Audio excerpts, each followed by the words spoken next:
nomination of Stephen Bradbury to be the Deputy Secretary of the Department of Transportation. If confirmed, Mr. Bradbury will serve as the department's second in command, overseeing day-to-day operations and implementing critical safety policies for our nation's transportation system. Mr. Bradbury is exceptionally well qualified for this position. He served as General Counsel of the Department from 2017 to 2021, and he served briefly as Acting Secretary of the Department. As DOT's Chief Legal Counsel, Mr. Bradbury supervised a team of over 500 attorneys and support staff. He oversaw rulemaking and enforcement, as well as regulatory reforms, saving the department $98 billion. In 2020, Mr. Bradbury received the Secretary's Distinguished Service Award. Prior to the first Trump administration, Mr. Bradbury was a partner at major law firms here in Washington, D.C. He dealt with various transportation matters in private practice, including a consequential airline merger and one of the largest automotive recalls in history. Mr. Bradbury also led the Office of Legal Counsel at the Department of Justice, and he clerked at both the U.S. Court of Appeals for the D.C. Circuit and the United States Supreme Court. Simply put, his legal and policy credentials are of the highest caliber. But he is also suited for those aspects of the DOT role that can't be captured in a resume, recognizing that lives are indirectly in your hands, listening to accident victims' families, and taking action to prevent future tragedies. More than many public servants, Mr. Bradbury has had to grapple with the fact that public policy has real-life consequences. He knows that with power comes responsibility. Mr. Bradbury will work closely with Secretary Duffy to help keep travelers safe and to responsibly invest in the nation's infrastructure.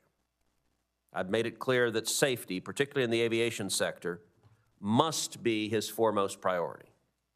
To that end, Mr. Bradbury is ready to eliminate non-statutory policy objectives that have been detracting from the department's core safety mission. I've also emphasized Congress's role in enhancing safety and the importance of complying with congressional oversight. Mr. Bradbury is prepared to be forthcoming with Congress in line with commitments Secretary Duffy made to this committee just a few weeks ago to turn over information we've requested.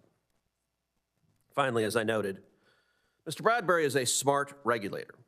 He has a track record of substantial cost savings at DOT, and he will come on board at a time when the administration and the American people are particularly focused on government efficiency. With Mr. Bradbury, we get someone with the experience to drive intelligent change, the kind of change that improves outcomes while saving taxpayers' money. I've received over 20 letters of support for Mr. Bradbury from major transportation groups, representing sectors from aviation and trucking to ports and waterways. I, too, support his confirmation, and I look forward to hearing more about his approach to the department. With that, I will recognize the ranking member for her opening remarks. Thank you, Mr. Chairman. Mr. Bradbury, I appreciate you being here today, and welcome to your family. I also would like to recognize and welcome two Max family individuals that are here, Nadia Moran and Kanjit Balakur. Both of them have been so active in continuing the focus on safety, and thank you for that advocacy. We're here right now because we need leadership at DOT that recognizes that safety is the top priority. There is no issue about saving dollars if you're not saving lives. And I think that what's been wrong at FAA and at DOT overall is that we've had too much of a light touch on these very important issues. So, Mr. Bradbury, I do have concerns about your record. During your time at DOJ, you authored what is widely known as the torture memo, justifying the use of waterboarding and other torture techniques. I'm not going to go through the whole list of situations that arose from that, but alarming, they found evidence that, quote, your legal analysis, quote, were written with the goal of allowing the ongoing CIA program to continue, end quote.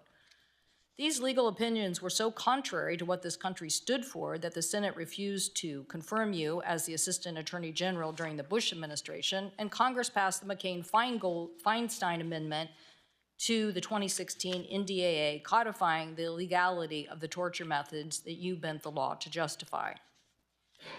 We cannot afford, in the aviation sector, someone who thinks that we can bend the law to an outcome. Your record of using the law selectively to predetermine the outcome raises questions about the time at DOT during the first Trump administration. You were, quote, responsible for overseeing the department's regulatory actions and implementing President Trump's regulatory reform agenda, end quote. In this role, you orchestrated the rollback of multiple safety requirements under the guise of advancing a reform agenda.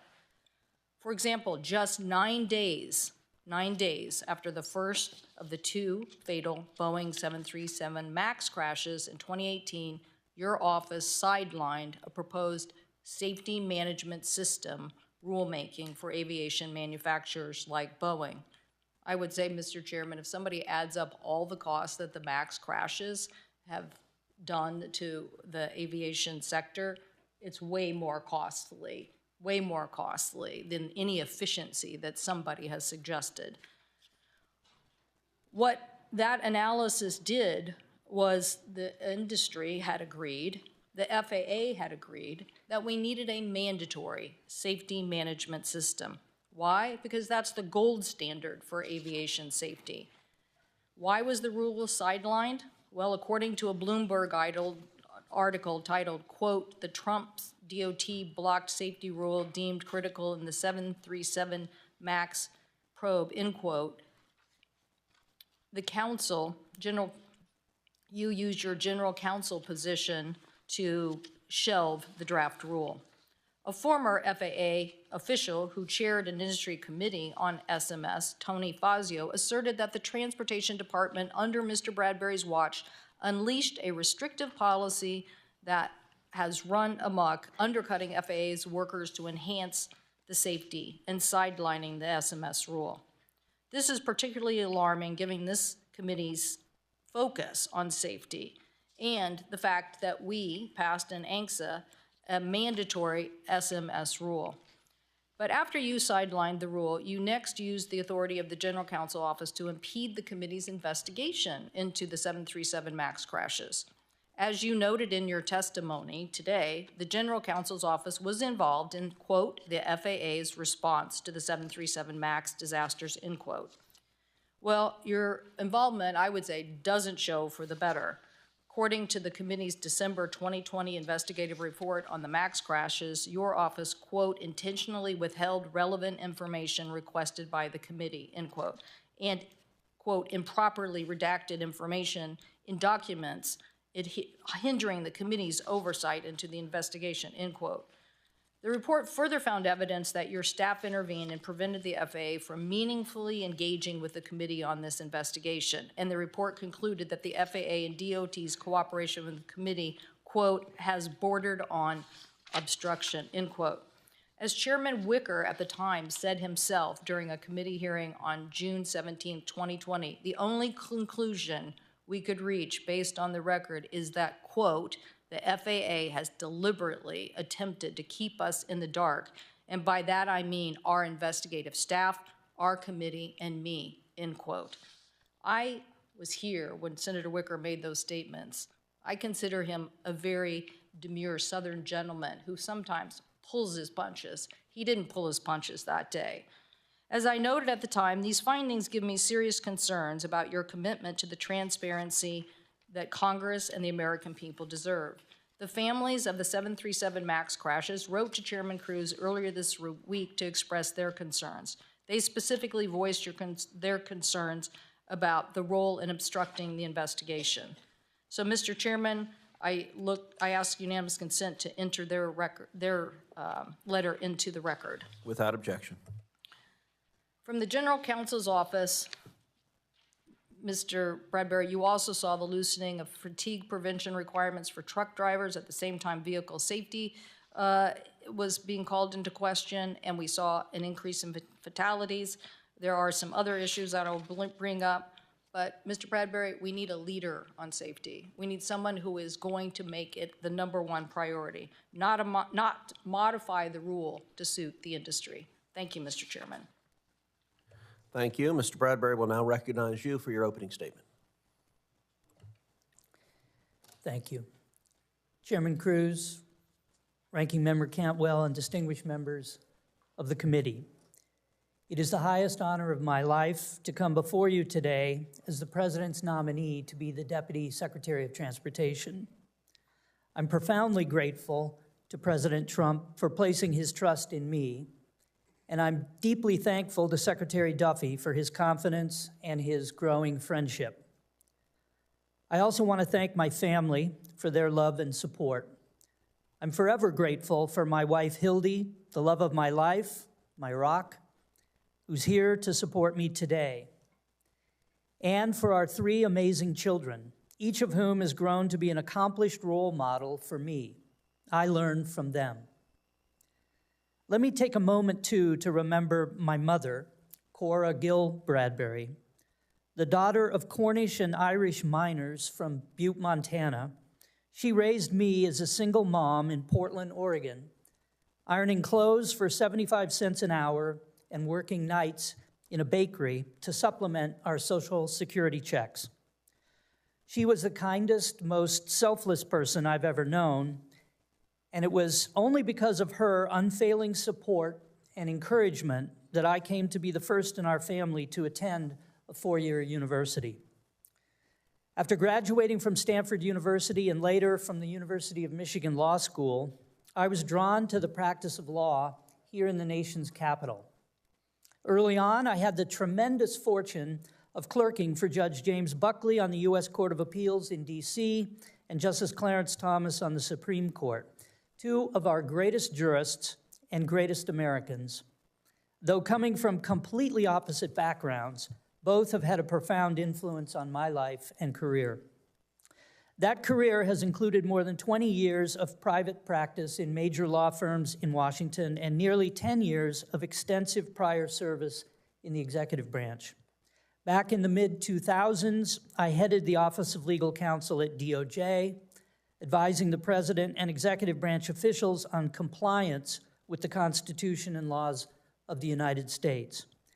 And during the first Trump administration, I was the Senate-confirmed general counsel of DOT, managing all legal matters and supervising more than 500 attorneys across the department. For the last year and a half of the administration, I performed the duties of deputy secretary, among other things, helping to lead the department's response to COVID. At DOT, safety is paramount, and I have the deepest appreciation for the department's safety mission. That mission is exceptionally important in no small part because the liberty and prosperity of the American people depend on the nation's transportation systems and infrastructure. I believe I know the department well, and I have great affection and respect for the dedicated career staff of DOT. If confirmed as Deputy Secretary, I'll devote myself to helping the Secretary advance safety and efficiency through faithful application of the authorities and resources granted by Congress, in accordance with the Constitution and the policy directions of the President. Of particular importance, in light of the terrible aviation crashes of recent days, I believe I can effectively assist the Secretary as he works with FAA to upgrade our nation's air traffic control operations and improve the effectiveness of safety oversight and enforcement. I also expect to assist in advancing smart regulatory reforms that promote safety and affordability while maintaining competitive markets and the incentives necessary for innovation, as well as in supporting cost-beneficial infrastructure improvements of national importance. In all these endeavors, I would be an advocate for transparency with Congress and the public, and I would stress the importance of maintaining open and candid channels of communication with this committee and all other committees of jurisdiction. I pledge to you that if confirmed, I will bring these values to work with me every day at the Department of Transportation. With the Senate's consent, I'm eager to partner with Secretary Duffy to get to work for the American people. Thank you, Mr. Chairman. Thank you, Mr. Bradbury. Let's start with this. If you are confirmed as Deputy Secretary of Transportation, What legacy would you like to leave in transportation and infrastructure? I'd like the legacy to be that the department had achieved greater efficiency in directing the dollars to the projects of most national importance for the American people. Basically, greatest bang for the buck for the American taxpayer in terms of infrastructure projects. And we need to assess how the department exercises the discretion that Congress has given it with regard to funding programs to ensure that we are focusing our attention on safety and efficiency in those projects. And we need to improve the capacity and expand the capacity of infrastructure in the United States. So those are the things I hope we can achieve over the next 4 years. So this past month has been a harrowing month for air travel.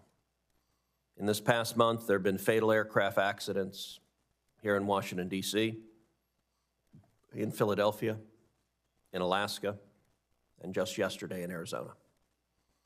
Fortunately, all the passengers and crew survived the crash in Toronto earlier this week. How would you help restore confidence in air travel and maintain a safe national airspace? We need to bring resources to bear immediately. I think the Secretary has indicated he's doing this, to review all of the safety systems we use in air traffic control in the FAA. We need to upgrade those systems. There's been a lot of talk for decades about improving the efficiency and effectiveness of the systems, making sure we have up-to-date technical systems for the FAA, and yet we still see that systems are obsolete. They haven't perform the way they need to perform. The process of upgrading is too slow. We need somehow to break through. We need new thinking on it. I think that's what the Secretary is focused on very keenly. But we also, Mr. Chairman, need to improve, expand the capacity of the training of new air traffic controllers, get the best and brightest in there, and we have to take a hard look at that process and the capabilities of our air traffic controllers. So we still have the safest air system in the world, but we cannot fall down on the job, and these recent disasters are just a horrible reminder that we need to be constantly vigilant because we have a zero tolerance for commercial air disasters. Yesterday, Secretary Duffy published an op-ed in which he said, quote, "America's air traffic systems need an urgent upgrade. DOT is addressing aging networks and systems like NOTAM. It is taking a close look at personnel, boosting its recruitment of air traffic controllers. The FAA Reauthorization Act of 2024, which Senator Cantwell and I wrote, requires maximum hiring of air traffic controllers for the next 5 years. Should the FAA continue to exempt safety-critical staff like controllers from any potential hiring freezes or layoffs?" Well, the Secretary will make that judgment, but he's been pretty clear that all safety-critical officials are exempt from the recent cuts and the focus, and air traffic controllers certainly fall into that category. We need more air traffic controllers. We need a faster pipeline, larger capacity in that, and clearly Congress has spoken on that, and I think it's a major priority. And just to clarify what the Secretary has said, there's been a lot of news coverage about the reduction in force at the FAA. My understanding is it's less than 1% of the workforce. And what Secretary Duffy has said is that no air traffic controllers were included in that and that no safety critical positions were included in that. Is that your understanding as well? Yes, I heard those statements, and that's very consistent with what I know to be his focus, to ensure that as we achieve greater efficiencies in funding and staffing throughout the department, that those cuts, where appropriate, will be made without compromising safety, and he'll ensure that safety-critical staffing is sufficient to address those needs. So in his confirmation hearing, Secretary Duffy made various commitments to this committee, and I want to run through a few of them right now to make sure you and he are on the same page. And to make this easier, the answer to each of these questions should be yes. Will you work with my office to ensure that the new Center for Advanced Aviation Technology, created by the FAA Reauthorization Act of 2024, is established in Dallas-Fort Worth, consistent with congressional intent? I will certainly support the Secretary's efforts in that regard. Will you prioritize the renewal of TxDOT's NEPA assignment authority on reasonable terms before its expiration in March of 2025? I think the department, certainly I personally strongly support NEPA authority being assigned to states that have the capability of undertaking complex NEPA assessments. I certainly understand that Texas is one of those states, and I think this is a good, efficient process. For nearly 4 years, 5 deepwater port license applications have languished in the U.S. Maritime Administration, MARAD. Will you commit to expediting MARAD's review of the application from Texas-based Delphin and LNG?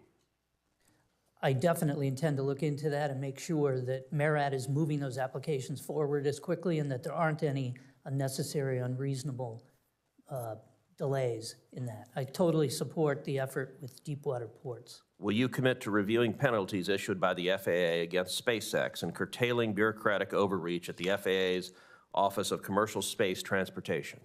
Yes, and I strongly support further streamlining efforts with regard to commercial space licensing regulation. Okay, and 2 more. Will you commit to providing my office with the DOT staff ratings for all discretionary grant applications over the last 4 years in which the California High-Speed Rail Project received an award? I understand that the Secretary received that request and will be responding to that, and I will work with the Secretary to make sure that this committee and you, Mr. Chairman, get what you need. He said yes, and I'll take that as a yes as well. And finally, do you agree that pipelines are one of the safest modes of surface transportation and that DOT should let data drive regulatory decisions? Yes. Thank you. Mr. Chairman, thank you.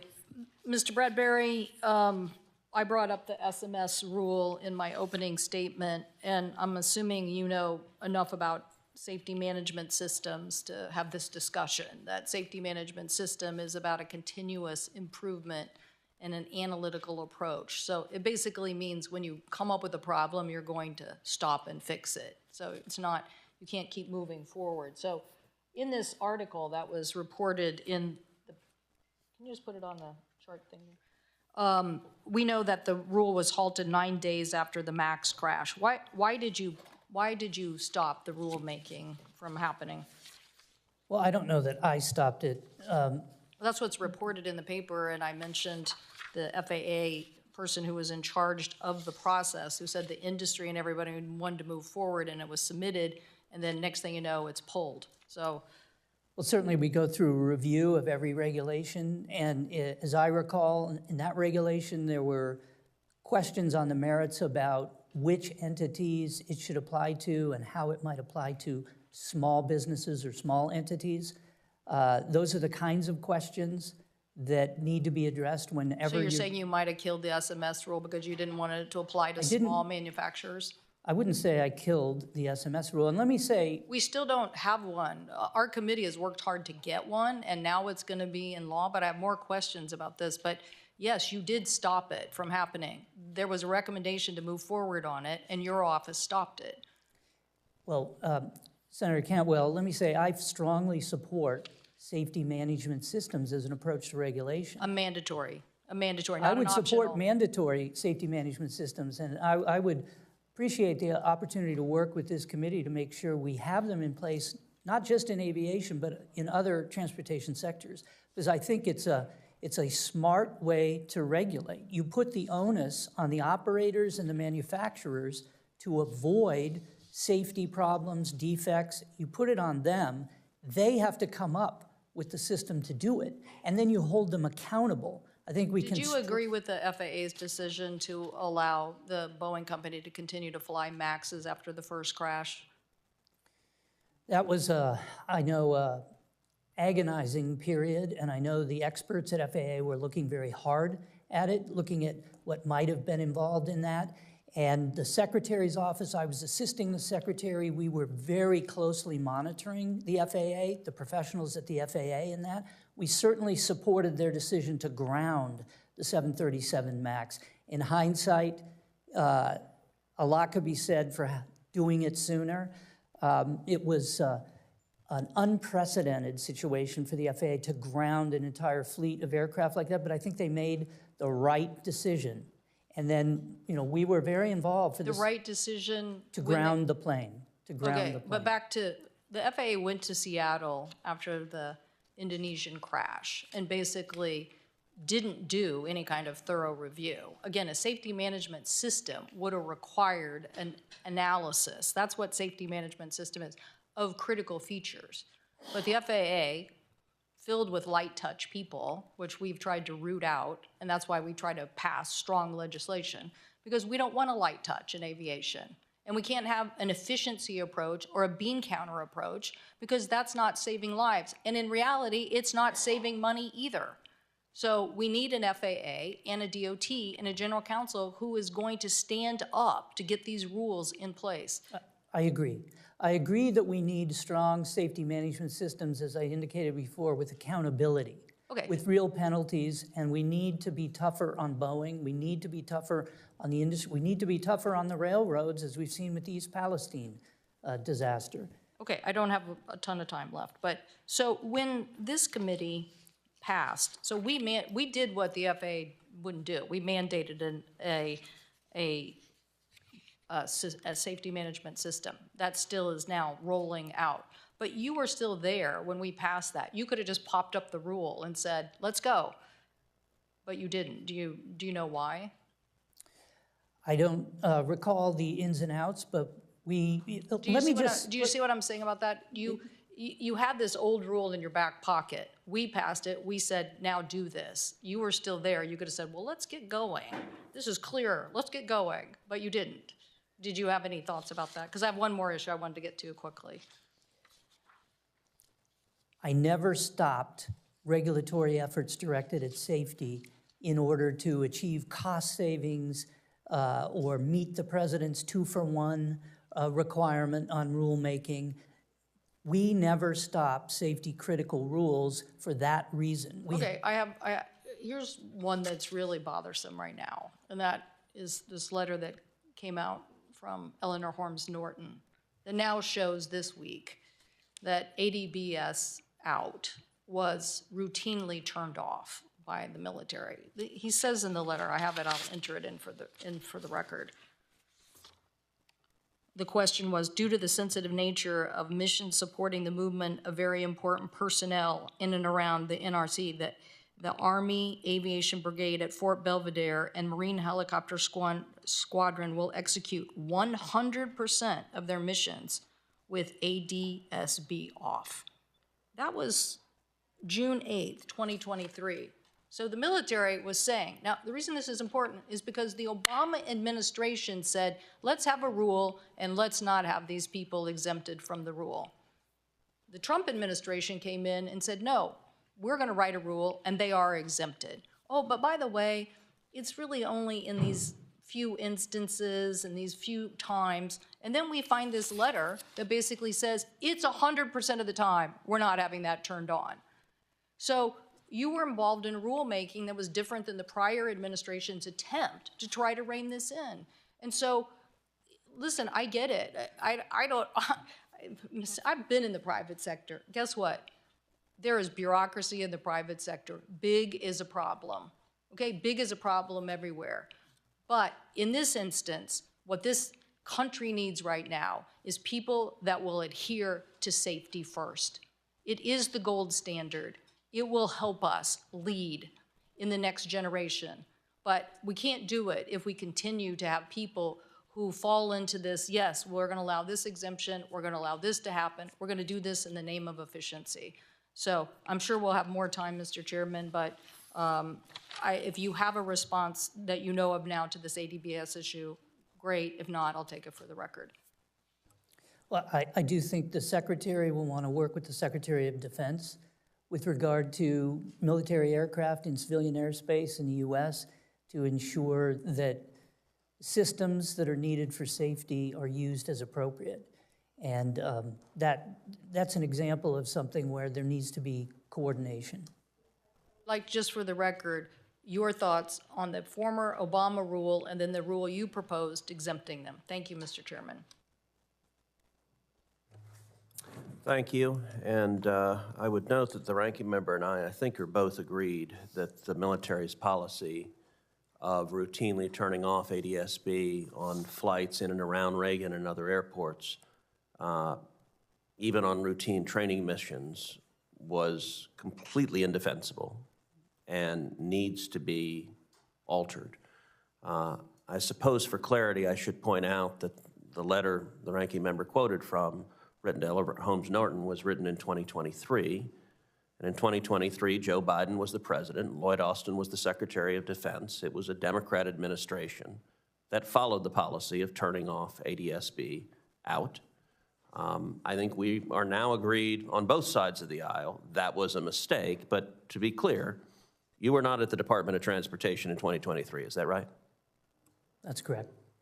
Mr. Chairman, I don't think anybody knew that that was their policy. When you and I had I agree. when we had a briefing, they never said that that was their policy. This just came to light when some, my guess is whistleblower or someone in the community saw all of this happening and came and said, oh, there's this letter. This is what their policy really is. Or at least this is what somebody stated to Eleanor Holmes Norton. Well, and the Department of Army did tell us in our briefing here, it came close to telling us that they regularly turn off ADSB out. They didn't say 100%. 100% is, sadly, it's not surprising, and I think it's indefensible. I feel confident that policy will change either by this administration unilaterally, or I feel confident that Congress will make that policy change, given the tragedy that happened over DCA. Senator Fischer. Thank you, Mr. Chairman. Mr. Bradbury, as you know, rural communities rely heavily on the Essential Air Service Program. It provides them with connectivity and access to critical services. In my home state of Nebraska, we have 7 communities that are served by Essential Air Service.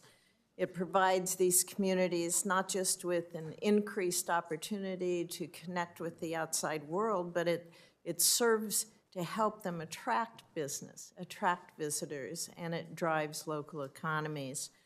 Yesterday in our meeting to get to know each other and have a good conversation, thank you for coming, you mentioned looking at potential reforms to the Essential Air Service, and you said including examining the subsidies that airports receive. Are you willing to commit to me and the committee today that you stand with rural America and ensure that our airports are able to maintain essential air service that meets those needs? Yes, Senator, I appreciated our chance to meet together. Thank you very much for being available to meet with me. I appreciated that. The Secretary, I think, in his hearing made it very clear he's a strong supporter of Essential Air Service, and I certainly know how important it is to small and medium communities across the country, and clearly it has very strong support in Congress. And whatever proposals may have been made to reconsider that or phase it out, I don't think that's realistic, and I don't expect to be pushing for anything approaching sunsetting or eliminating Essential Air Service. There are still decisions that the department makes in implementing the program and examining whether communities are meeting the metrics stated for the program, and that's a process that happens periodically, and it's a very important process, and sometimes communities come in, new communities come into the program, et cetera, and that's something the Secretary will look at, and I expect to assist him in that, and with an eye to preserving the effectiveness of the program. Thank you. I also appreciated the opportunity yesterday to show you my frustration with FHWA. They seem to be struggling to provide any kind of clear, consistent guidance across their division offices. And as I stated yesterday, I've heard from state departments of transportation that there is a lack of that consistent guidance from USDOT regarding the requirements needed for states, such as to justify building back better after a disaster. If confirmed, how will you work across the Federal Highway Administration to ensure that division offices are consistent, that they are clear in their guidance to our state DOTs?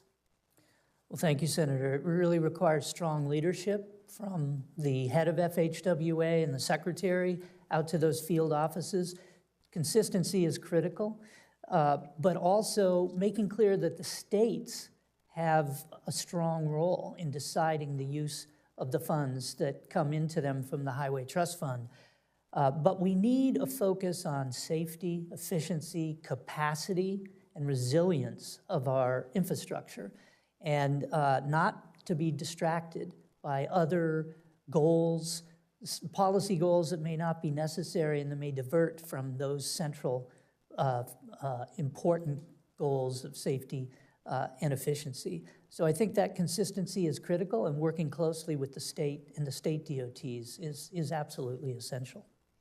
I hope we can work together on that. It's extremely important, and we can certainly see cost savings when things are more streamlined and made available to the states so they can get those projects out there and get them going. On rail service, Americans, they want safe and reliable rail service.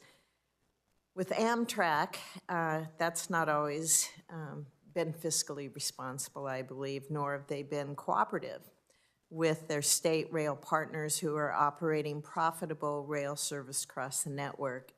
I have some legislation on that, the Amtrak Transparency Act. It would require them to have open board meetings to state partners and requires disclosure of executive bonuses. I'm sure you recall the articles that came out about those bonuses several months ago, totally indefensible that they were given. As the DOT Deputy Secretary, how will you address concerns over Amtrak's fiscal responsibility and ensure that they work well with their state rail partners?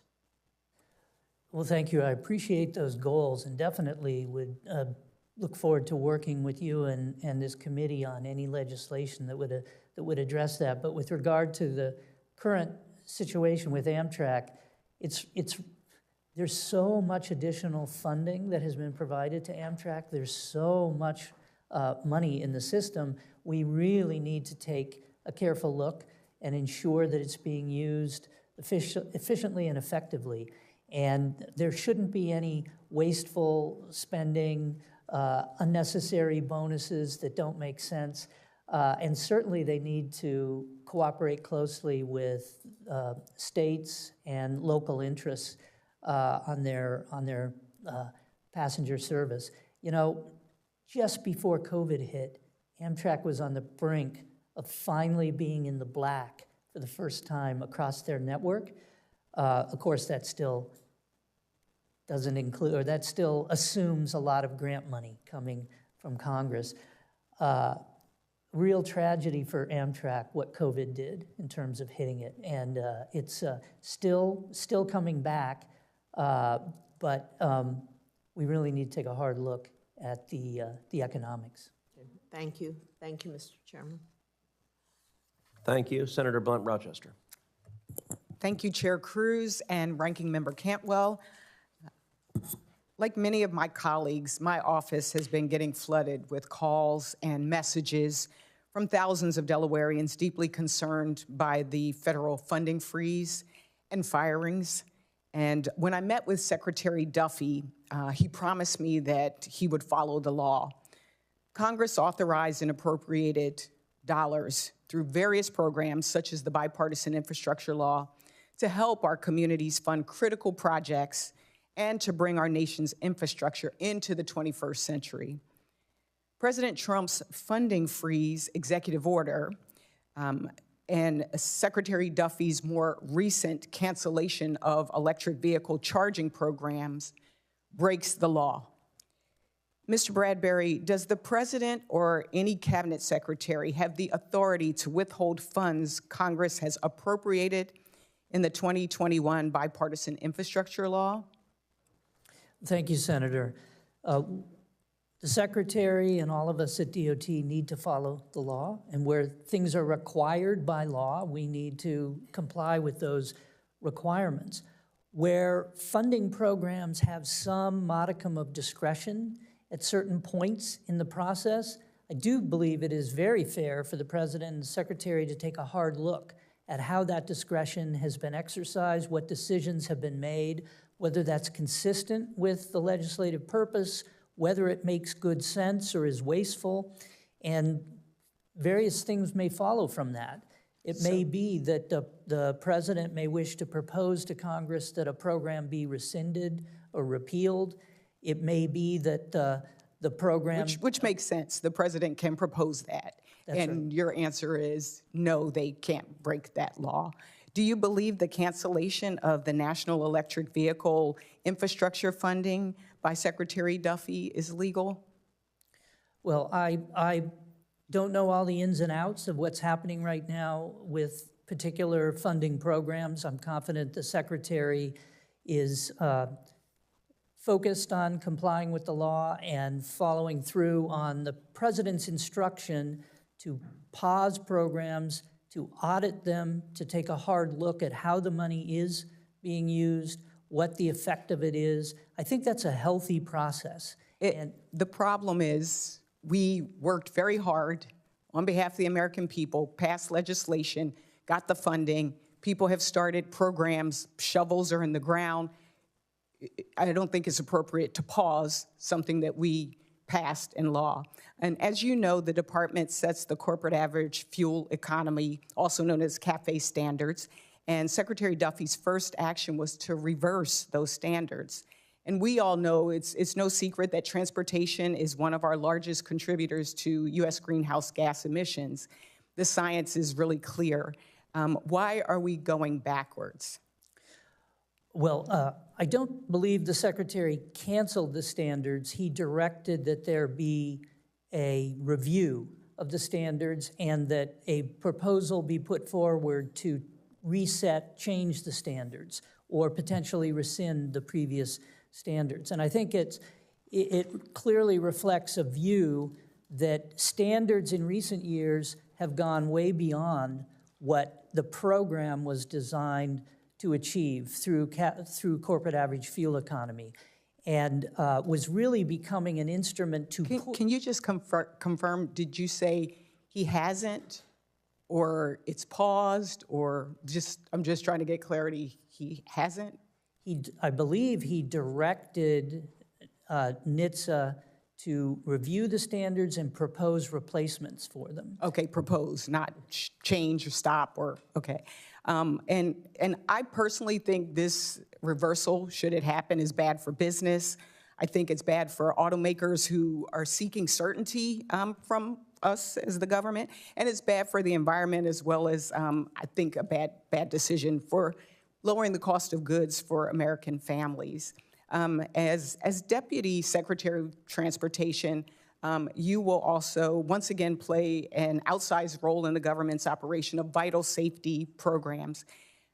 There are numerous public reports detailing your role in obstructing the Boeing 737 MAX investigation conducted by this committee. Senator Cantwell shared very clearly some of those concerns.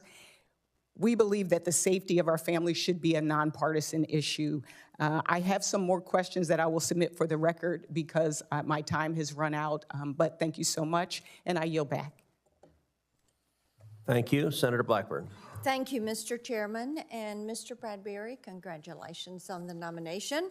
We look forward to moving you out of this committee, getting you confirmed, and getting you to work, because there is a lot that needs to be done. I appreciated our visit. I did want to talk with you for just a moment about banning federal procurement of Chinese drones, and that's legislation that I've had. It's been signed into law. But we know the CCP never stops lying, cheating, stealing. It is kind of their business model.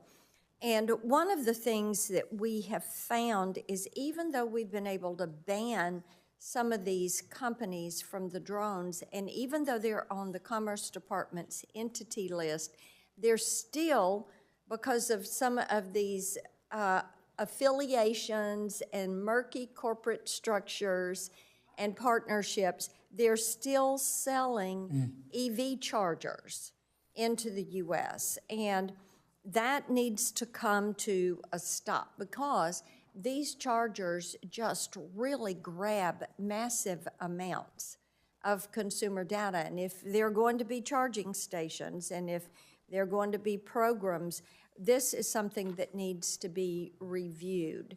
So where are you when it comes to dealing with these Chinese entities, and will you work with us on this? Oh, absolutely, I'll work with you. This is a real serious concern, not just in the particular areas that you referenced, Senator, but across the board with lots of Chinese products coming into the U.S., including EVs and other products and the components that go into them. It's a national security concern in terms of sensors collecting data, and where does that data go, who controls it, is it the CCP, et cetera. But it's also an economic concern because these products are often subsidized by the Chinese government and undercutting U.S. industry and potentially gutting U.S. industry. So it's a very serious concern. I know the president is very focused on that, and I look forward, if I'm fortunate to be confirmed, to helping support that effort. Excellent. Also, talk to me a little bit about raising the pilot age. Of course, the last administration, their ambassador to ICAO refused to participate in this. And as you know, keeping the pilot age where it is pretty much a giveaway to the pilot union. And we've got a lot of pilots that would like to keep flying. Some want to move from long hauls to regional flights, and I think they should have that option. I think that's something that should be looked at very seriously because some of our more experienced pilots want to keep flying. And they may have opportunities, as you suggest, to move from long-haul flights. They may be interested in continuing their careers in regional or short-haul flights. And it seems like something that we should be open to that possibility. Just as the Secretary has suggested, it would be good to keep some of our more experienced and seasoned air traffic controllers on the job, too. Exactly. And some artificial age limitation or required retirement age may not be in the best interest of the country. We agree with that. One thing I did want to put on your radar, during President Trump's first term, DOT took some steps to help combat human trafficking in transportation. I know you're aware of that. We would like to see those steps implemented once again. This is an area where I've done a lot of work. There is opportunity for you all to support that, and we would appreciate that. Memphis, we talked about Memphis a little bit. Of course, we are the logistics hub. All of the Class 1 railroads are there. The Port of Memphis is there. FedEx, of course, which is the largest express carrier in the world, is there. So our logistics needs are incredibly important. And just as we were so grateful that Secretary Duffy made his first trip to Tennessee and North Carolina to see the damage on I-40, which also runs through Memphis, goes from North Carolina to California, all across the country, and we appreciated his attention to that and the aftermath of Hurricane Helene. But we would like to get you to Memphis and see firsthand some of our needs there as we are the logistics hub of the country. Well, I would welcome that opportunity. And those intermodal facilities are so critical to our national freight network and to the economy. It touches every American. Yes, it does. Thank you so much. Thank you. Thank you, Mr. Chairman. Thank you. Senator Baldwin. Thank you, Mr. Chairman. Thank you for the opportunity, Mr. Bradbury, to meet and have discussions prior to this hearing. I wanted to mention that during Secretary Duffy's hearing, I asked him about the Department of Transportation's finalized rule to discontinue manufactured products general waiver. We talked about Buy America standards and rules when we met. To discontinue this waiver that had been in place for 40 years and has allowed the Federal Highway Projects Administration to sidestep Buy America rules. It is a straightforward idea. When we use taxpayer dollars to build infrastructure, we should be using American products, and we should be supporting American small businesses and workers.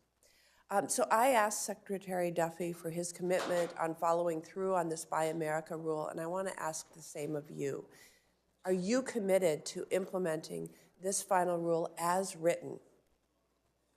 Oh, yes, I am. And I think the president will have a strong emphasis on Buy America, as will the secretary. We did in the previous administration, and I would expect that to be even redoubled. With this rule change, we now include engineered products in the Buy America requirements. And we need to be candid, that's going to present some challenges, but I welcome the opportunity to discuss with you yesterday the example that you gave of being proactive and actually going to those foreign manufacturers where there are instances where there's no other option available and getting them to invest in the U.S. to support jobs and businesses in the U.S. And that's exactly what the Buy America requirement is designed to achieve. We have to work very, very hard at it, but I think we're going to be committed, and we're not going to be granting waivers left and right. That's very important to hear, and it is about job creation here in the United States, bringing jobs that we've lost back and keeping many here. On the topic of safety, I wanted to reference something that the ranking member noted in her opening comments. I'm concerned about that record at the Department of Transportation when you were last there. In 2019, our committee opened an investigation into the crashes of the two Boeing 737 MAX aircrafts that killed 346 people. You led the Department of Transportation's Office of General Counsel at that time when Chair Wicker's staff compiled evidence, and it suggested that you intentionally withheld relevant information requested by the committee. And I'm quoting from the report, and improperly redacted information in produced documents, hindering the committee's oversight investigation. Chair Wicker's staff report concluded that the level of cooperation by FAA and DOT was unacceptable and at times bordered on obstruction. This is cited in a Republican report. So how can we trust that you are the right person for this job when it sounds like you weren't the right person in your previous job at the Department of Transportation?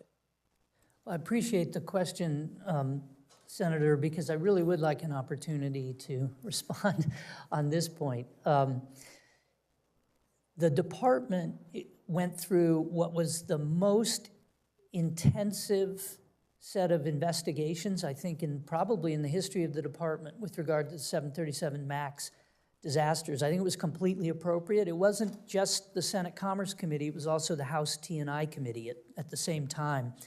The FAA was inundated with requests, and I believe the Secretary Chao made the right decision that it was important for the Office of the Secretary to ensure that there was a full and efficient response to those oversight requests. So what we were doing was attempting to facilitate the response to the oversight requests, not impede them, not block them or stonewall the requests. I'm going to have to cut you off there because I do have a couple of additional questions, but you can more fully answer if you would like in writing after the hearing. I want to just ask a series of yes or no questions. Yes or no, do you support privatizing the air traffic control system? This is not Yes or no? This is not something I'm going to propose or push to the Secretary. Do you support eliminating or defunding the Essential Air Service? As I've discussed, no. Do you support reforming or repealing the Jones Act? No. Do you support eliminating federal discretionary grants at the Department of Transportation? No. Thank you. Thank you. Senator Schmitt. Thank you, Mr. Chairman. I want to congratulate you, Mr. Bradbury. Enjoyed our visit in the office, and I think that your track record and your results-oriented leadership puts you, in a really good position to help lead this department that, in many ways, has sort of lost focus of its core mission. I will also point out, I've seen you in this committee more times than I ever saw Pete Buttigieg, which is an interesting little fun fact. I want to talk to you a little bit. What we in our office, we talked about sort of 21st century airports, and having grown up in the shadow of Lambert in St. Louis, it's sort of embarking on this new mission. There's a lot of opportunities, and we talked about it. But I just wanted to reinforce the point. Look forward to working with you on that, and maybe have you come out to Missouri and see not just Lambert but some other DOT assets. Thank you, Senator. I look forward to that, too. On the topic of on infrastructure in general, China is in many ways coming for our lunch on a whole host of things, and they're moving at rapid speed on a lot of things. Infrastructure projects clearly in their own country, but the One Belt, One Road initiative in our country is sort of, hopefully we get back to focusing on real transportation projects here, not woke taglines. What are some things that can be done to help streamline that process, approvals? Could you talk a little bit about maybe some challenges with the way currently NEPA plays out in these projects? Absolutely. We have a real opportunity to undertake some fundamental review and reform of the NEPA process and the permitting. Obviously, it's a critical priority for the president because infrastructure projects depend on those permits getting efficiently resolved so that the projects can move forward.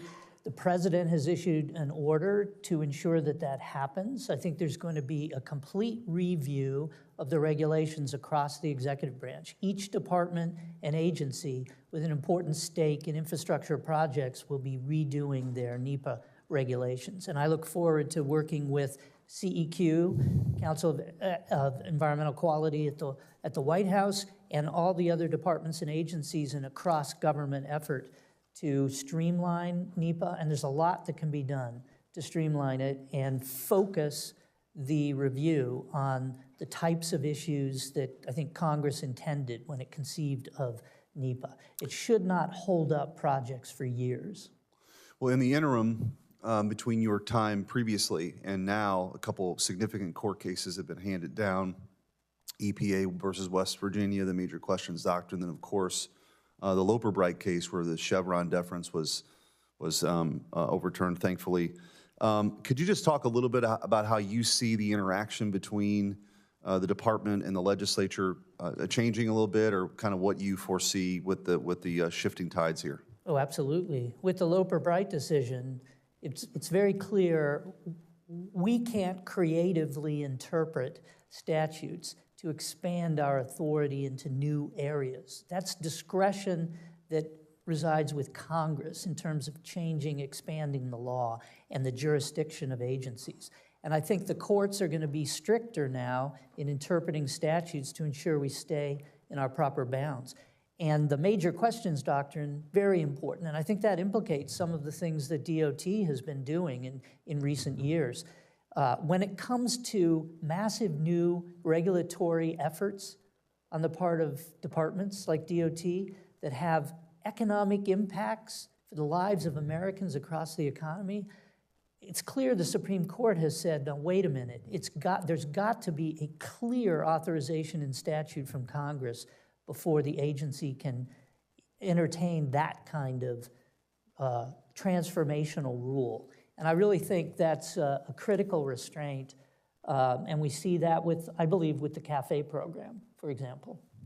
Great, I appreciate that. One last question. So under the FAA, I think we talked about this in my office, is the Office of Commercial Space Transportation, or AST, which is responsible for licensing and regulating all commercial rocket launch and reentry activities. AST is a mess, a total mess right now. Would you work with me on helping try to streamline that and cut out some of the, I think, the bureaucracy and get things right with AST? Absolutely. You know, we did work hard to streamline the commercial space launch regulations last time, but it's clear as the cadence of launches increases, we need to do much more. We need to streamline it further. It's an important function, but we need it to be much more efficient. Thank you. Congratulations. Thank you, Mr. Thank President. Or, thank you, Mr. Chairman. Thank you. I'll take the promotion. Senator Hickenlooper. Thank you, Mr. Chair. And Mr. Bradbury, thank you very much. I grew up reading the science fiction writer Ray Bradbury, and obviously Butte's a long way away from his domain. But you're the third Bradbury I've met. I've always, it's an unusual name. Anyway, I appreciate your journey through Stanford, Michigan, and all your service, both in the legal field and in government. I want to talk a little bit about impaired and distracted driving. Obviously, it's a big issue. 13,000 people died in alcohol-impaired accidents last year nationwide. In Colorado, it's 1 out of every 3 highway deaths is connected to some form of impairment. And we have a standard for impairment with alcohol, but we don't have any standards yet for people driving while high with marijuana, THC.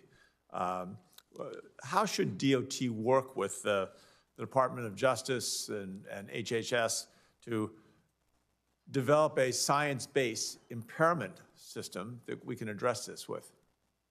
Well, that's a very interesting question. Thank you, Senator. As you know, just as you said, we don't have a blood test or a breath test, as I understand it, for being high on marijuana and driving. And it's a growing problem in the country. I think NHTSA has put funds in and worked with local first responders and local sheriff's offices on training for local police and sheriffs and first responders who get to a scene to assess whether a driver is high on marijuana. And it's really a physical assessment at the scene. And it's very important to have that training and capability available with our local law enforcement and first responders. So there needs to be a lot of support for that, and I believe that the Justice Department could play an important role there through justice grants, programs, and their law enforcement relationships. So that's certainly the first way I would think about assessing that. I know that there are technological solutions that are being discussed and are potentially on the horizon, and that Congress has directed the department, NHTSA in particular, to look at those options for potentially being part of a new motor vehicle. And that's something we need to take a hard look at. I'm not sure that the accuracy and reliability is yet there, but we need to continually assess the availability, the cost of that technology, the accuracy, and the reliability, because that could be a solution, but it needs to be something that's accepted by the American people if you're going to talk about something that you put in a new motor vehicle. Right.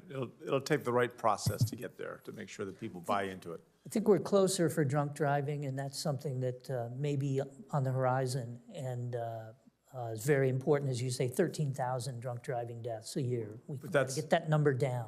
That number, just so you're clear on it, per lane miles driving, that number has plummeted over the decades. So the National Highway Transportation Safety Board has done a pretty good job on that. But we still, 13,000 is too many.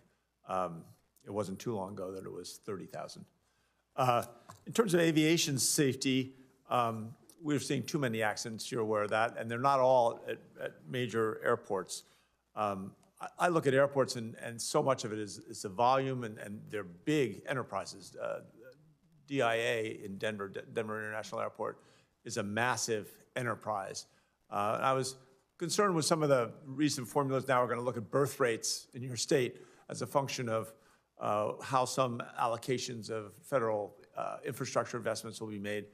That's concerning, but I also look at it in terms of the smaller airports, which, again, in some of the western states, we don't have that high birth rates, and we do, obviously, as certain people try to encourage that as much as possible. But we've always pursued efficiency when we look at government spending and our workforce and try to target clear goals on things like public safety. And I think in terms of our small airports, what's your sense in being able to make sure that we have the staff and the staff with the proper experience to be able to address this at a time when we're facing cutbacks. And I worry that those are in many cases, are viewed as the people that are most expendable. Is there some commitment you can give us to make sure we preserve and if anything, expand that skill base within our workforce? I'm sorry, Senator, you're talking about staffing at airports, airport authority staffing? Through or the within FAA. So the Air Force authorities are more autonomous, but to a certain extent, the infrastructure in those small airports is coming, in most cases, it's a blend of federal dollars and local dollars. That's right. That's right. The grants that FAA administers for new terminals, new runways, et cetera, expansions at airports, a very sizable grant program that is administered by FAA. And certainly we need the staff at FAA to administer the program effectively. And I think as we look at achieving greater efficiencies, doing more with less at the Department of Transportation, it's incumbent on the Secretary, and I will help him in this regard, to ensure that those cuts are done in a way that preserves our capability. We have the adequate staff to administer the programs that by law we need to administer. And those are important ones. I appreciate that, and making sure we have the adequate staff, I think, is the key word there. I yield back to Mr. Chair. Thank you. Senator Moran. Chairman, thank you. Mr. Bradbury, welcome to committee. Nice to see you again. I think that some of the things that, at least one of the things I will ask you has been asked, but I have to do it and hear it from you as well. This is not that topic, but we were clearly involved, this committee, in the FAA reauthorization. We made significant attempts in the FAA's aviation rulemaking role to improve the ability for the FAA to timely provide answers and provide technical standards to enable new innovation in aviation. I come from the air capital of the world, where we manufacture many of the planes that are flown today, general aviation and commercial, and the challenges we face in keeping up with technology and safety are significant, and in part, the challenges are attributed to the need for an additional level of workforce at the department for purposes of completing the tasks, but also having a workforce that has the necessary technical and experience capabilities. You need an experienced workforce so that we can, again, provide safe and highly technical advice and approvals at FAA. What would you tell me to make me feel comfort? In large part, I'm asking you how you will implement the FAA reauthorization bill. Well, thank you, Senator. And I really appreciate what Congress has done with FAA reauthorization and the support for the aviation system, the safety of the system, but also the technical upgrades that are needed. And that's a major focus I know for the Secretary. We're looking at it in terms of air traffic control, but as you suggest, it implicates all aspects of aviation industry. And it's critical for FAA and Department of Transportation as a whole to stay up to pace with developments in technology. And I think that's a new sort of attitude and approach that's being brought to bear right now by the President and the Secretary across the board. We need the latest tools, we need the latest data and data analytics and computer capabilities. I think that is what the Secretary is bringing to bear and looking at the systems and ensuring that they are up to speed, improved, et cetera. And we need the people at FAA and in the department who are capable and knowledgeable about that. So I mean, it's a big emphasis. Thank you. I appreciate that. I mean, the promulgations of rules, the policy and guidance has to be timely and accurate, appropriate, and that requires a highly educated, trained workforce, as well as a mindset and leadership that recognizes its importance. This is the question that I think you've been asked before, because this is a very rural committee, but essential air service is a hugely significant component. Kansas has 5 airports that utilize essential air service. We are one of the most prolific essential air service states in the country. And I know that you've written about this, but I think you've indicated in your testimony that you will be supportive of essential air service. And I want to ask that question. Do you support essential air service program? And if confirmed, will you support it in your role as the Deputy Secretary? I will, Senator. The President and Secretary have made very clear firm support for Central Air Service. It's clear that the Congress as a whole and this committee strongly support it. And I don't know that I've personally written on Essential Air Service. I know some of the theoretical arguments for and against, and the fact that it was originally intended to be temporary. It's obviously important, and Congress has made the judgment that it's here, and we need to support it. So I'm definitely on board with that. I appreciate that answer, and I'm sorry that I suggested you wrote about something that you may not have written about. Again, I don't know whether this has been asked this morning, but we are still in recovery in Kansas and across the country with the disaster, the tragic accident that occurred at Reagan several weeks ago now. I have an agreement with the FAA, the Secretary, that the operations in regard to the Army helicopters at Reagan will remain paused during the NTSB investigation, and that we would be notified if there was a plan to change that feature. Does that comport with what you know? I should feel comfortable in believing that still to be the case today. I'm not up to speed on that. I mean, I don't know, but I'm sure the Secretary will follow through on his commitment to you, and I certainly would support that. It seemed to me that was a horrible accident that was entirely avoidable, and just a terrible tragedy. And I think I've got 19 seconds, but I'll yield back to the chairman. Thank you. Thank you, Senator. Senator Kim. Thank you. Thank you for coming before us. I guess I just wanted to start by talking about, a massive priority in New Jersey. I mean, one of the largest construction infrastructure projects in the nation is occurring right now between New Jersey and New York, called the Gateway Project. And I know that, the federal government can get involved in every single infrastructure project, every single transportation project in the nation. But, I believe that there needs to be some process of triaging and prioritizing. So I guess I just wanted to ask you, do you believe that the Gateway Project is a critical infrastructure project that has both regional and national implications? Yes. As I mentioned to you yesterday, I definitely view that as a project of national importance. And we need to ensure that it's done efficiently and that the dollars are well spent.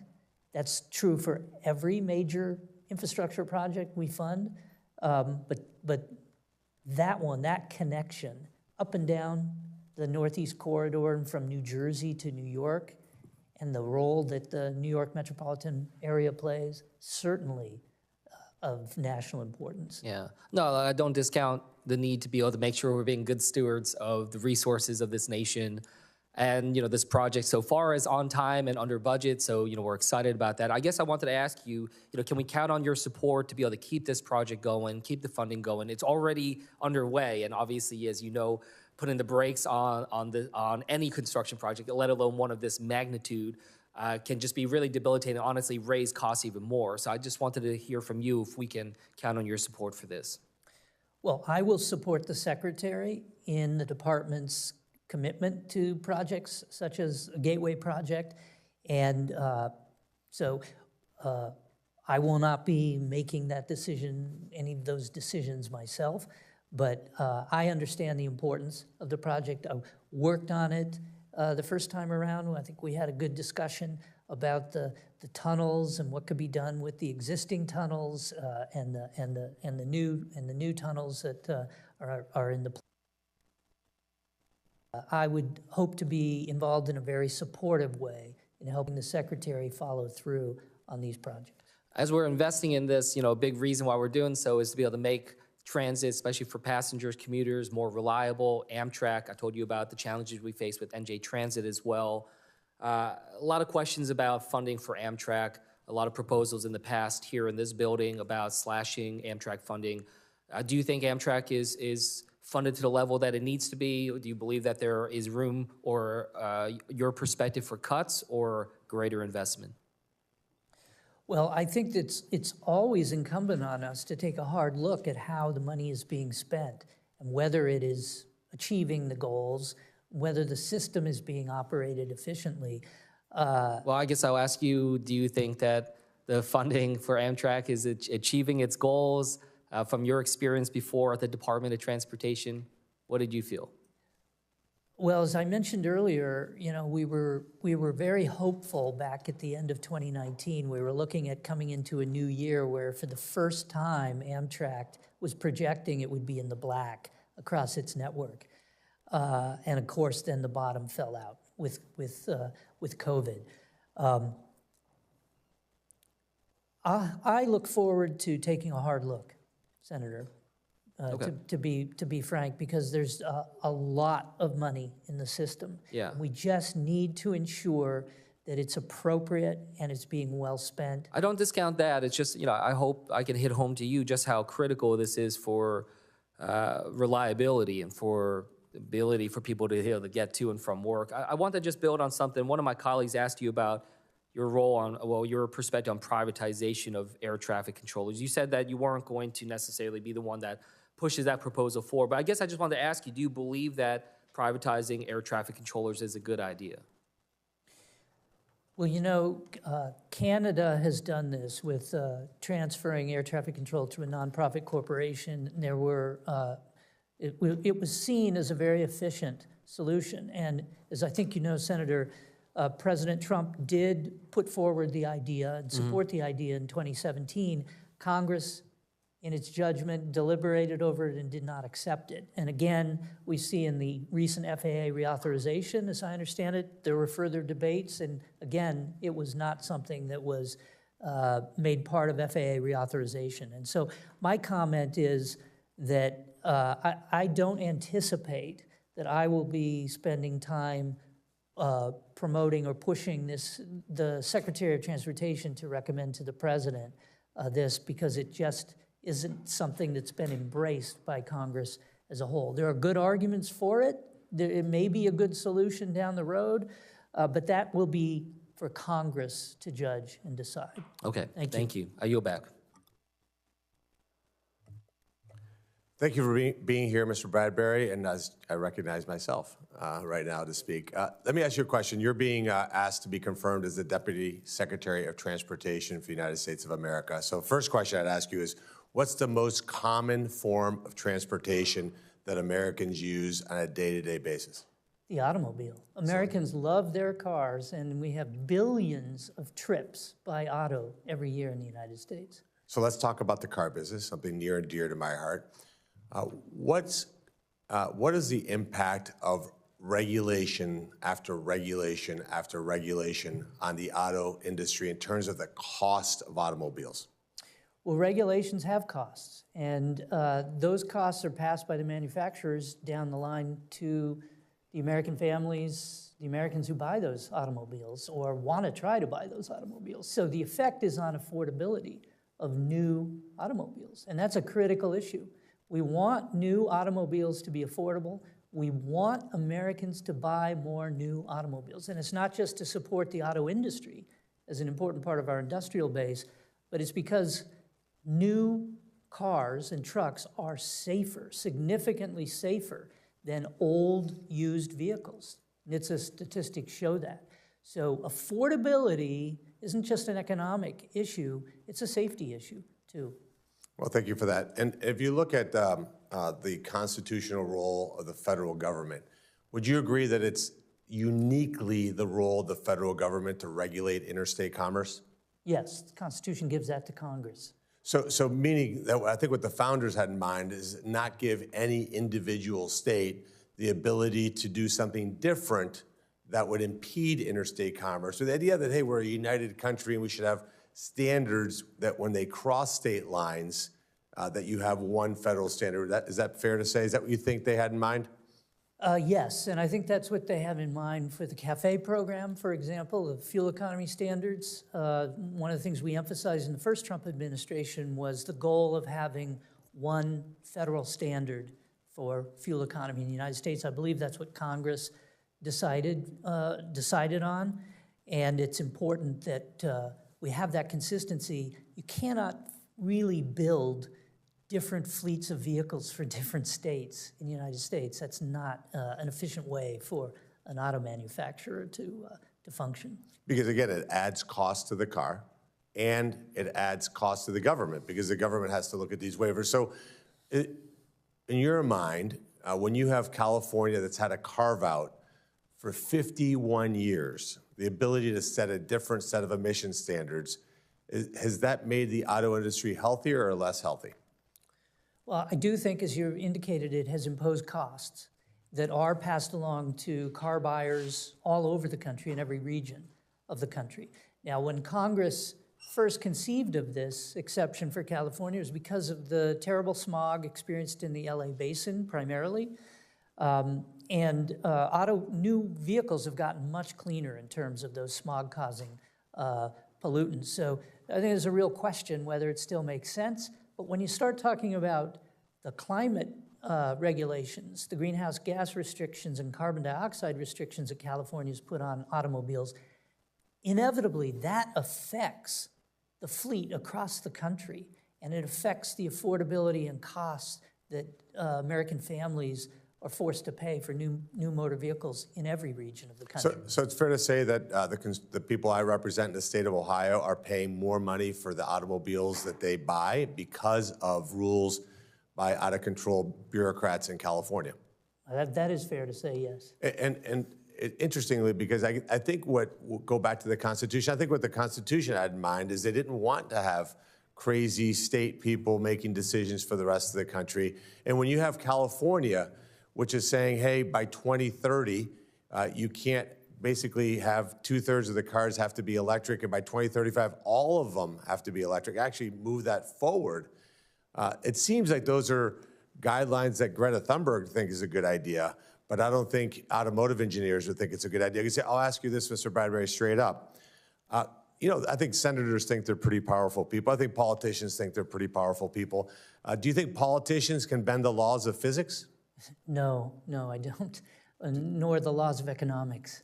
I don't know that they know that, because I think when you look at it and say, well, let's do more on cafe centers, reduce this, and look, we're all for that. I don't think there's anything special about California or Californians that they should have better air than Ohioans. I just think that we have to be realistic about what's technologically possible. And I think it's well past due after 51 years that we go back to our constitutional principles of one federal standard that is actually achievable and attainable based on what we understand technology to be. And I also think, and I want to ask your response to this, do you think that giving the industry certainty, saying, hey, here's the rules of the road for the next 10 years, so that they don't have to worry about some lunatic in California coming up with a rule that's completely unattainable. Do you think that that would be healthy for our auto industry to compete worldwide? Oh, absolutely, and I think that's what Congress intended. And unfortunately, in recent years, we've seen dramatic swings in the regulatory landscape. And you hear from automakers all the time that that's the last thing they want to see is those swings. And but as you say, regulations can't achieve an aspirational result that's not really consistent with economics or, as you point out, the laws of physics. So I think we need one reasonable federal standard, and I really believe that's what Congress intended, particularly for the fuel economy program. Well, thank you for your testimony. Look forward to working with you once you're confirmed. Thank you, Senator Moran. Now recognize Senator Luhan. Thank you, Mr. Chairman. Mr. Bradbury, thank you for being with us today. I'm going to start with some yes or no questions, and I'd appreciate it if you could just keep them to simple yes or no's, if at all possible. Will you follow the law? Yes, Senator. Yes or no, Mr. Bradbury, is improving safety on our roadways a priority for you? Yes. Yes or no, do you believe that technology plays a role in making cars safer? Absolutely, yes. Yes or no, do you support the utilization of technology in cars to reduce collisions like radar and LiDAR? Yes, and I see a lot of positive innovation, a lot of investment in these new technologies, which really have a great potential to save lives. Appreciate that. Yes or no, do you support the utilization of advanced driver assistance systems to reduce roadway fatalities? Again, yes, we see the automakers investing in this. We see car buyers interested in the technology, and it has great potential to help save lives. This is a different question from whether technology should be mandated by the federal government to be a required component of every new vehicle. That's a calculus, a cost-benefit calculus, because again, we can go as 100% on everything as a mandated requirement of the federal government, but it's going to affect the bottom line. It's going to affect the affordability of vehicles, and that always has to be kept in mind. And one thing that's critically important is to preserve the incentives that the industry has to invest in this new technology and continue the improvements, not necessarily dictated by the government to do it, but to do it because it makes their products better, more attractive, more valuable to customers, and safer. And safety has got to be the objective, but affordability is an unavoidable component of that. Which is more important? It's safety is always, of course, more important. I appreciate that. You answered the question. But if people are not buying... I'm almost out of time, Mr. Bradbury. I appreciate you saying that because safety matters. People die on the roads. Too many people die. In the early 1990s, I was hit head-on by a drunk driver. Thank God I'm here. But there's 10,000 people a year who are not. That's right. You know them, we know them, my colleagues know them. And 40 to 41,000 fatalities on America's highways every year. That number is persistent, and we need to drive it down. Sadly, it is. I appreciate you saying that. Do you support autonomous vehicles? Oh, I'm very excited about autonomous vehicles. Would you mandate this technology in autonomous vehicles? Mandate what technology? Everything I just went over, radar, LiDAR, all of these safety features. We need a consistent national framework for the development of autonomous vehicles, automated vehicle technology, autonomous vehicles. I appreciate that. Would you mandate technology in autonomous vehicles, or if someone creates an autonomous vehicle, they can just do whatever they want based on making it more affordable? Those are not the two choices, Senator. I would be reluctant to mandate a menu of technologies and tell the industry how the vehicle needs to operate. I think we want to preserve incentives to innovate and offer new products, and then we need to ensure safety through a process of certification or a process of testing. And that's really what we need, is a framework that's reliable, repeatable for testing autonomous vehicle systems to ensure safety. And then, this is the way our system has worked for auto safety in this country. Other countries may do it differently. They may dictate up front what the requirements are and require sort of pre-approval certification. We recognize that we want to preserve incentives for investment and improvements in industry, subject to testing. And then, of course... Let me ask this question, Mr. Bradbury. Do you support the use of driver monitoring technology both inside and outside the car? I think that is a question that will depend on the accuracy and reliability of the technology and the cost impact of the technology.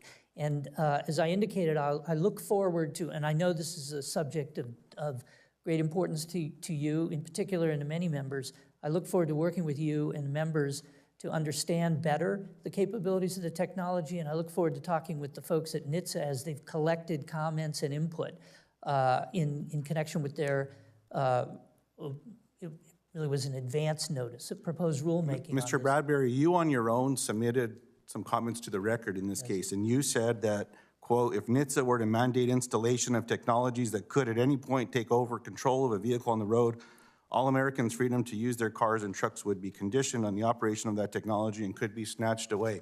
All this technology is required in autonomous vehicles. I haven't even gotten to what I'm trying to get to, which you're absolutely correct. I care about saving people's lives. In a bipartisan way, working with one of the most conservative senators here, Rick Scott out of Florida, we were able to earn votes of our Democratic colleagues 3 years ago.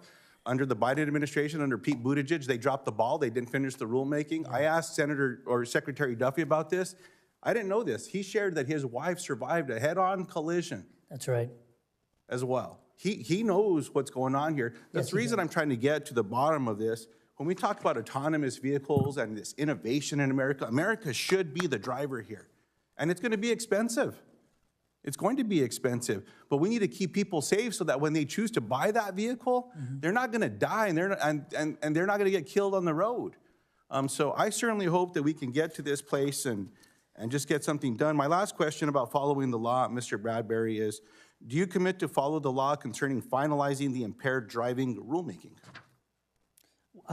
We will follow the law as directed by Congress with regard to that.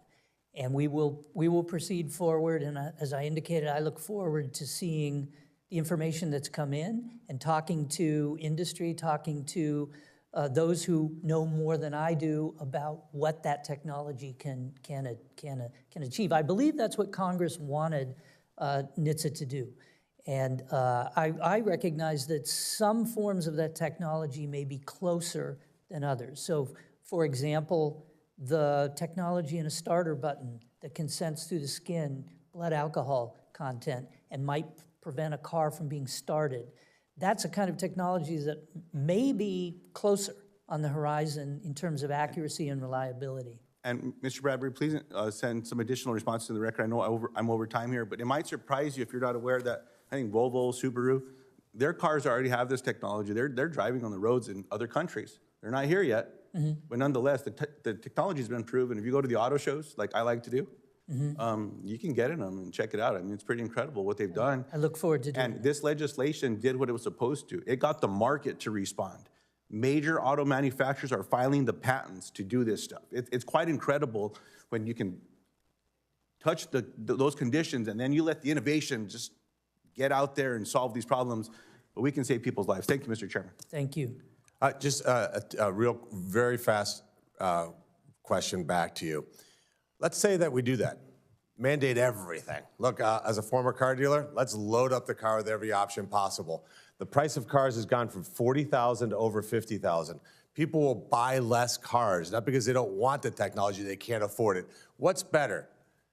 A newer fleet of cars where people buy more new vehicles, or these insanely expensive, really cool cars with all kinds of crazy technology that nobody affords, so they keep their old car? What makes the entire fleet safer? I think as you put your finger on it, you know, the average age of the automobile in the U.S. fleet is approaching 13 years. This is a serious national problem. We have older and older, we have cars that are 25 and 30 years old on the road that have gone through 4, 5, 6 different owners. These are far less safe in a highway crash than newer vehicles. So affordability is a critical component of safety.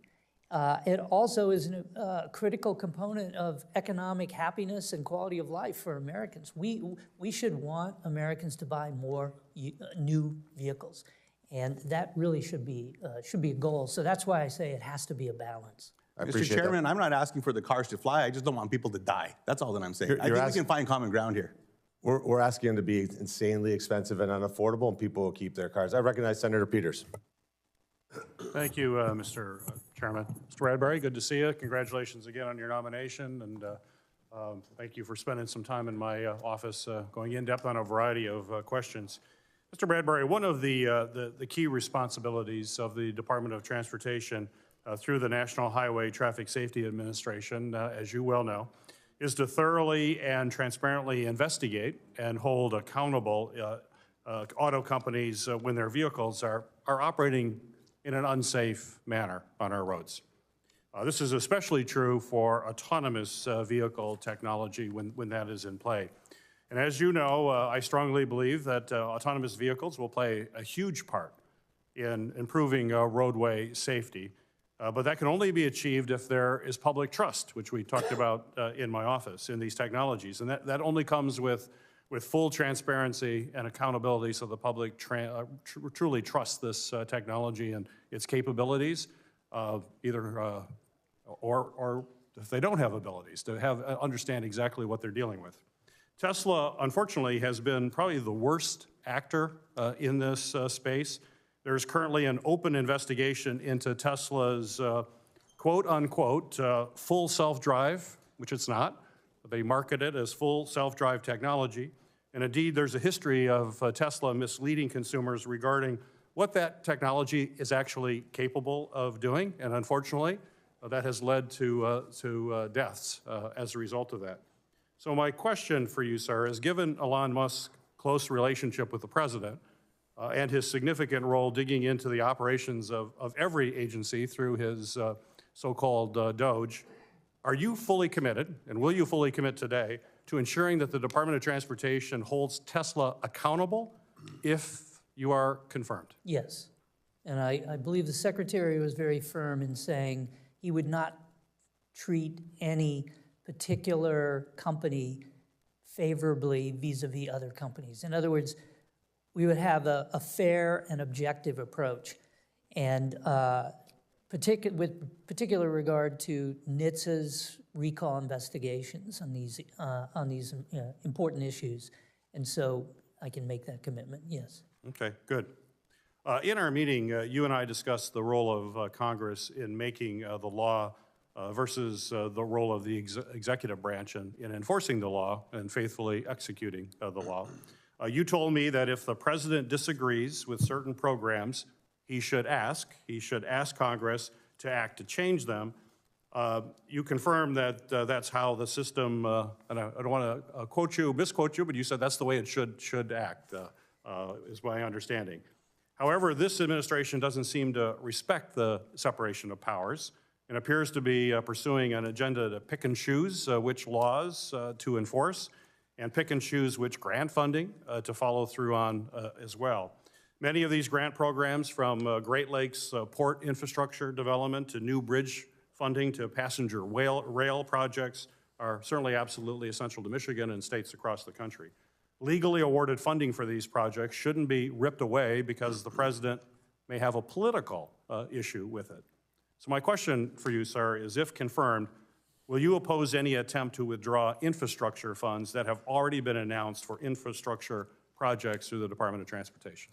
Well, Senator, I think, first of all, as we know, a huge amount of additional spending and money has been announced and has been awarded in recent weeks and months. And I believe it's entirely fair for the president and the secretary to want to take a hard look at how that money is being spent. And in lots of these programs, as I indicated earlier, there are points in the process where there's discretion for the secretary and decisions can be made. And I think we need to audit all of those and take a hard look. And I believe that's what's really happening, and I think that's a fair process. I think the American people expect that. We want to ensure that we're prudently and responsibly using the taxpayer dollars. That's not the same thing as the executive branch overriding the role of Congress in its appropriation function and its lawmaking function. I absolutely agree that the constitutional structure is Congress makes the laws, Congress appropriates the money, the executive branch executes and implements those programs. But in lots of these programs, there is some discretion assigned to the executive branch and exercised. And we just need to ensure that that is being exercised responsibly, and we're not inserting unnecessary requirements that detract from the effective use of the money, for example. And then, as I mentioned, there may be cases where the president believes a program is simply is wasteful or not achieving a useful purpose and needs to be reconsidered. And I think it's fair for the president to put that forward to Congress. Thank you, Mr. Chairman. Recognize Senator Markey. No, thank you so much. And Mr. Bradbury, I've been in Congress long enough to remember when the auto industry used to say it's not cost effective to put airbags in vehicles. Raises the cost of the automobile. And didn't want to do it, fought it. But hundreds of thousands of lives have been saved because of airbags. What price do you put on that? All those lives that are saved. So I just raise that as a rhetorical question. Mr. Bradbury, thank you for being here. In the last few weeks, Elon Musk and the Doge team have wreaked havoc on the federal workforce through buyouts and mass layoffs. despite assurances from Secretary Duffy that public safety workers would be spared and critical categories of workers such as FAA technicians and engineers that inspect aircraft were fired. Musk and his group of unqualified cost cutters say they are doing this in the name of rooting out waste and excess in federal programs. Mr. Bradbury, you worked at the Department of Transportation during the first Trump administration. Did you witness significant waste and excess during your tenure during the Trump years at the Department of Transportation? The Department of Transportation has an important practical role, and I think the career staff at DOT carries out that role with dedication and professionalism. I admire them greatly. It was not my experience that there was a lot of excess staffing. I do know that staffing has increased considerably since then. The funding has increased considerably. There are a lot of new people who have been hired. That's not accurate. When you left, there were 57,000 employees at the Department of Transportation. And today, as we sit here, there are 57,000 employees at the Department of Transportation. And as you just observed, you did not witness excess when you were there with those 57,000 workers. And today, the workforce is the same. So obviously, I'm a little confused where the excess might have been created if it's the same number of workers. If I may, we can always get more efficient. Industry does that, and there's always a need to take a look at where we can do more with less, where we can improve outcomes with greater efficiency. No, and that's a different question, okay? That's a different question, okay? You could have made it a lot more efficient, if that's what you're saying, during your time during the Trump administration, and I wish that you had, but to then impose that on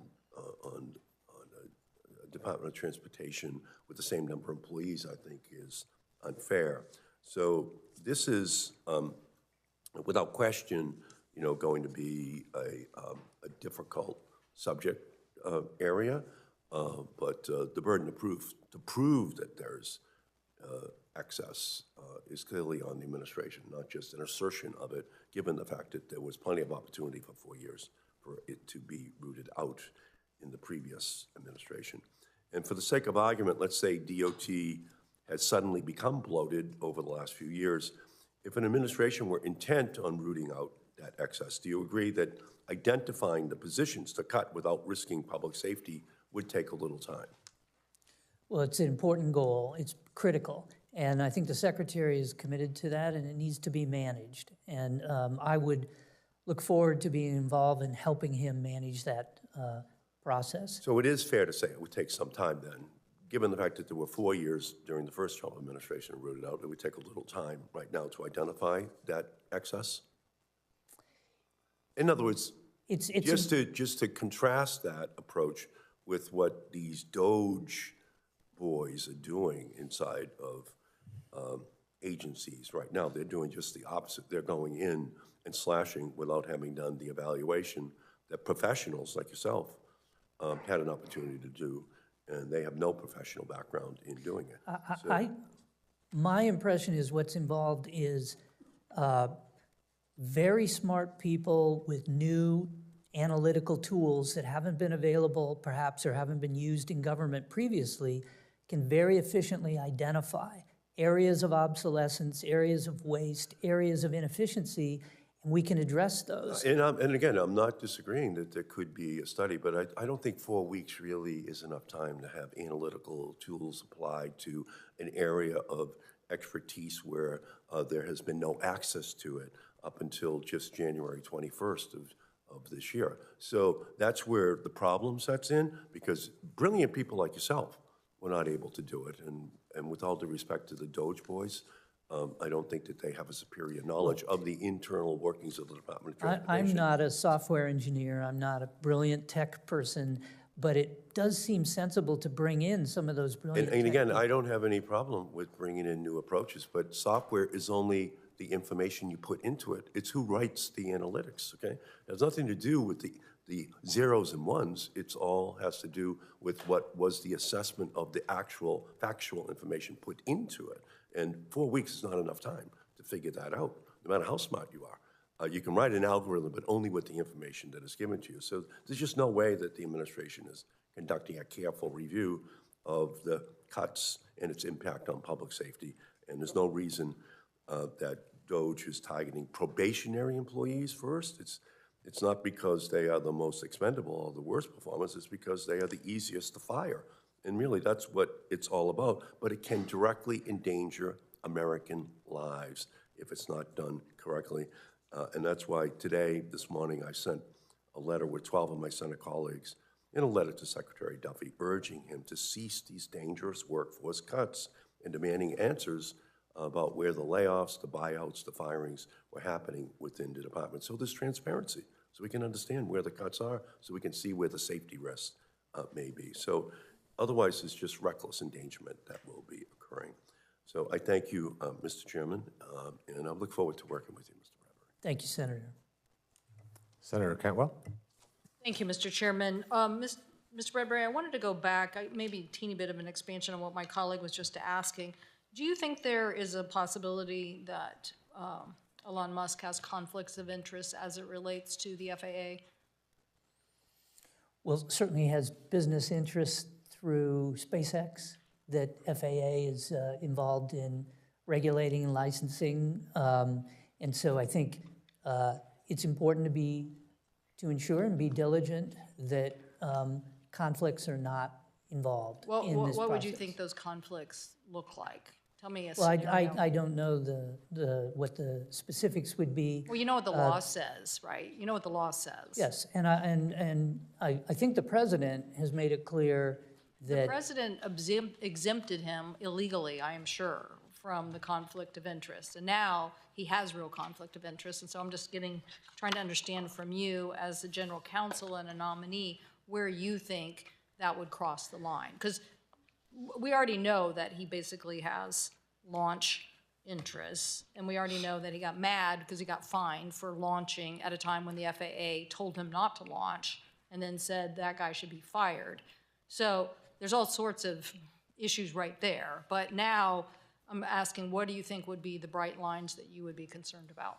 well, I think that the individuals involved in these activities, as I understand it, are coming in as employees of the department, maybe on a temporary basis, but employees that go through. Do you think he should be an employee of that department if he has business before that department? 'Cause I'm pretty sure that doesn't exist anywhere. I'm pretty sure that Elon Musk is not an employee of the department, okay? But the people involved in actually the activities under the supervision of the secretary are employees of the department and go through all the conflicts checks and requirements that are necessary for those to onboard those temporary employees and in terms of what they're engaged in. So I believe there is a conflicts check process that goes Do you think he should sign a conflict of interest agreement, making sure that he avoids conflict of interest? I don't. Why wouldn't that be good, prudent business? Why wouldn't that just be good, prudent business? Given this issue of, we just had this crazy, unfortunate, tragic situation where DOD and FAA weren't talking to each other. And clearly, no one was in charge and responsible for, like, why in God's name are we allowing these two paths to intersect so closely? And now we have this increase, this committee's dealt with this a lot, this increase in demand for spectrum and FAA launch, and everybody has lots of different issues of when they want to do various things. So it's already a challenged environment. So why wouldn't we be concerned that somebody who's already taken a swing at the agency because they have commercial interests, that they wouldn't be influencing this whole safety regime, which has been the center of our discussion this morning? Well, I view the whole DOGE effort as a way to take a hard audit look at systems, personnel, staffing, funding, and regulations to identify potential areas of inefficiency, things where it's not functioning. Okay, I think, here's what I heard that answer, and I appreciate that to my colleagues. So I'm not focusing on Doge as much as I'm focusing on where a true conflict of interest. So why don't you take that for the record and decide where you think a conflict of interest is and where you think that line would be crossed, and that would be very helpful to know from you. Thank you. Thank you.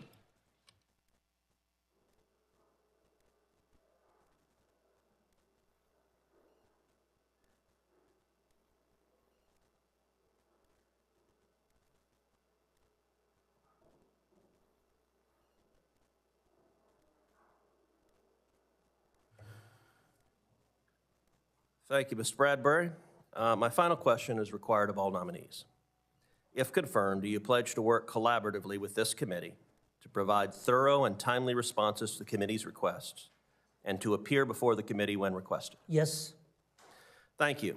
I have 23 letters of support from various organizations for Mr. Bradbury's nomination to be Deputy Secretary of Transportation.